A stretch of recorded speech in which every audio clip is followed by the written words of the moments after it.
श्रीहनुमत् प्रशंसनं मुक्तिप्रदानात् प्रतिकर्तुता मे सर्वस्य बोधो भवतां भवेत्।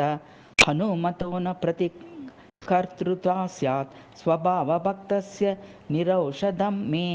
मद्भक्तो ज्ञानपूर्तावनुपदिकबलप्रोन्नतिस्थैर्यधैर्य स्वाभाव्याधिक्यतेजः सुमतिदमशमेश्वस्य तुल्यो न कश्चित्। शेषो रुद्रः सुपर्णोऽप्युरुगुणसमितौ नो सहस्रांशुतल्या अस्येत्यस्मान् देशं पदमहममुना सार्धमेवोपभोक्ष्ये। पूर्वं जिगाय भुवनं दशकन्धरोऽसा वब्जोद्भवस्य वरतो न तु तं कदाचित्। काञ्चिज्जिगाय पुरुहूतसुतः कपित्वाद विष्णोर्वराद जयदर्जुन एव चैनं। दत्तो वरो न मनुजान् प्रतिवानरांश्च दात्रस्य तेन विजितो युधि वालिनैषः।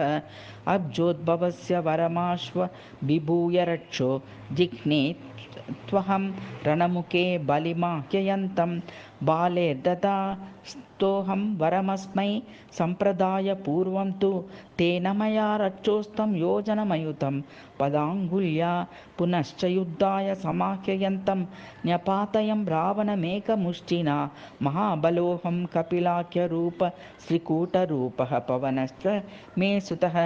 आवां स्वशक्त्या जयिनाविति स्म शिवो वरान्ते जयदेनमेवं ज्ञात्वा सुराजेयमिमं हि वव्रेहरो जयेयाहममुं दशाननम्।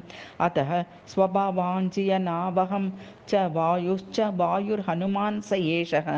अमुष्यहेतोस्तु पुरा हि वायुना शिवेन्द्रपूर्वा अपि काष्ठवत्कृताः।